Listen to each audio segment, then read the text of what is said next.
guys, question is the second, third and fourth terms in the binomial expansion x plus a की power n are 240, 720 and 1080 respectively.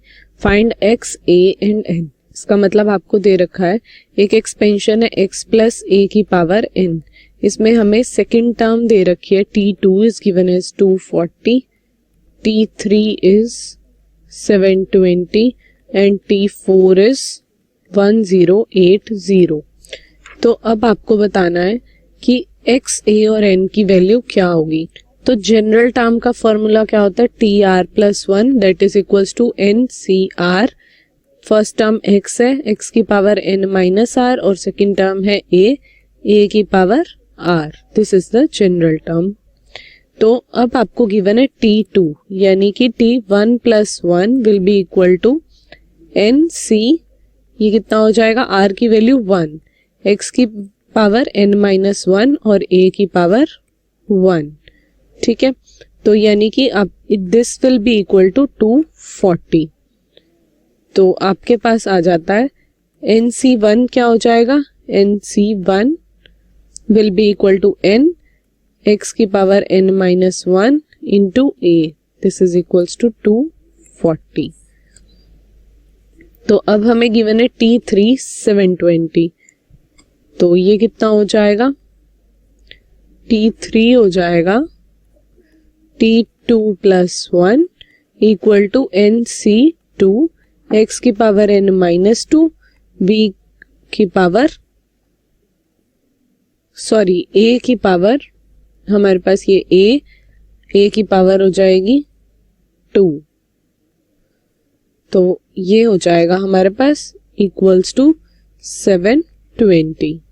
अब आपको fourth term given है T3 plus 1, ये हो जाएगा NC3 x की power n minus 3 और a cube. This will be equal to 1080. तो अब देखते हैं इस लेट कर लेते हैं इसे इक्वेशन 1, ये इक्वेशन 2 और ये इक्वेशन 3. अब हम इनको सॉल्व करते हैं और इक्वेशन 2 को 1 से डिवाइड करते हैं 2/1. तो 2/1 करेंगे तो हमारे पास क्या आ जाएगा we will get NC2 x की power n minus 2 a square upon NC1 x की power n minus 1 into a. This is equals to 720/240. ठीक है, तो ये आपका सॉल्व करके आ जाएगा 3, यानी कि ये 3 जो है इसके इक्वल हो गया.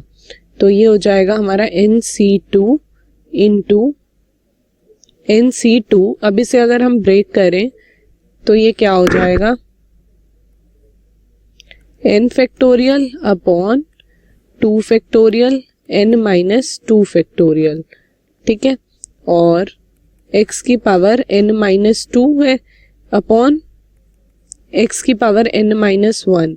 तो ये दोनों क्या हो जाएंगी सब्ट्रैक्ट हो जाएंगी, पावर्स माइनस n प्लस 1 हो जाएगा और a कट जाएगा, ऊपर a बच जाएगा और नीचे हमारे पास है NC1 यानी n फैक्टोरियल अपॉन 1 का फैक्टोरियल इंटू n माइनस 1 का फैक्टोरियल.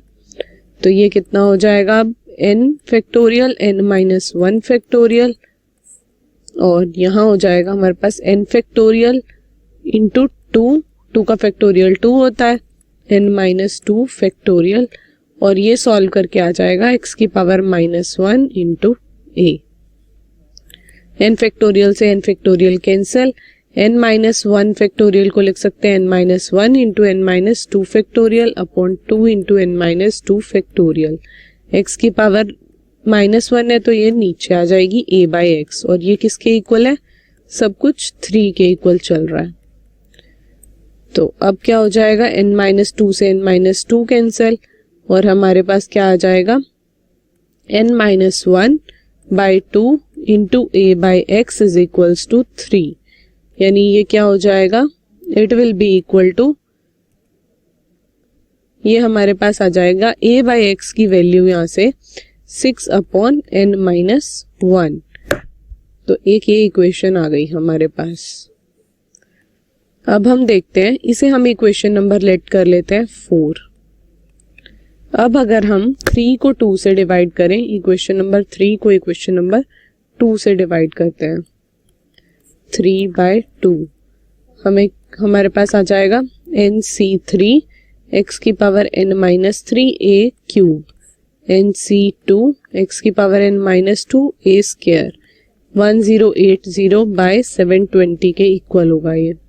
ठीक है, अब इसको ब्रेक करते हैं तो ये हो जाएगा n factorial upon 3 factorial n-3 factorial, और NC2 क्या हो जाएगा n factorial upon 2 factorial n-2 factorial, और x की power n-3 minus n plus 2 और ऊपर बचेगा a, तो इट इज इक्वल टू 1080/720, ये इक्वल आ जाएगा हमारा 3/2 के।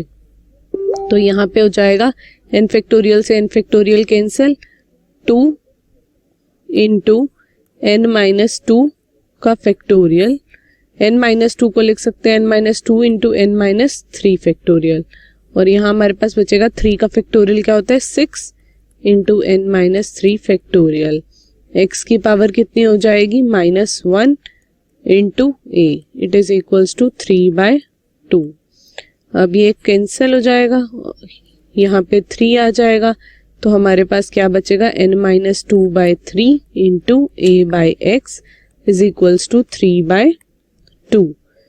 तो इसको हम कैसे लिखेंगे, यहाँ पर भी a/x की वैल्यू निकाल लेते हैं, ये हो जाएगा 9/2 इंटू n-2, तो एक ये हो गई आपके पास। इसको इक्वेशन नंबर 5 लेट कर लेते हैं। एक हमारे पास इक्वेशन नंबर 4 में a/x की वैल्यू आई थी, एक 5 में आई है, तो फ्रॉम 4 एंड 5 अगर इनको इक्वेट कर दें तो हमारे पास क्या आ जाएगा, we will get 9/2 into n-2 equal हो गया 6/n-1 के। अब इसको क्रॉस मल्टीप्लाई कर लेते हैं, ये हो जाएगा 9n - 9 12n-24, तो यहाँ से हमारे पास आ जाएगा 3n is equals to 15, n की वैल्यू आपके पास आ गई 15/3 दैट इज इक्वल्स टू 5, तो n हमारे पास आ जाता है 5, तो n की वैल्यू आ गई। अब x और a की वैल्यू निकालनी है, तो उसके लिए क्या करते हैं, हमारे पास जो इक्वेशन थी वैल्यू x n की पुट करते हैं इक्वेशन नंबर 4 में, put value of n in equation number 4, तो वो क्या थी a/x is equals to 6/n-1, तो ये क्या बन जाएगी a/x इज इक्वल्स टू 6/5-1, तो ये कितना हो गया, यानी कि 6/4 दैट इज इक्वल्स टू 3/2, यानी a/x की वैल्यू आ जाती है हमारे पास 3/2। तो अब हमारे पास यहां से हम अगर a की वैल्यू निकाल लें तो वो हो जाएगा 3/2x। ठीक है, अब इसको हम पुट कर देते हैं इक्वेशन नंबर a की इस वैल्यू को अगर मैं पुट कर दूं इक्वेशन नंबर 1 में, इसमें, तो ये क्या हो जाएगा, put value of a in equation 1, तो ये है हमारे पास NC1 x की पावर n-1 a 3/2 हो गया x, this is equals to 240। ठीक है, अब ये क्या हो जाएगा 240, सॉरी, अब n की वैल्यू हमने 5 निकाली है, यहाँ पे पुट कर दें तो 5C1 x की power 5-1 4 3/2 into x is equals to 240, तो ये हमारे पास कितना आ जाएगा 5C1 will be equal to 5, x की पावर 5 हो गया इंटू 3/2 इज इक्वल्स टू 240, यानी कि आपके पास क्या आ गया x की power 5 will be equal to 240 into 2/5 into 3, ये आ जाएगा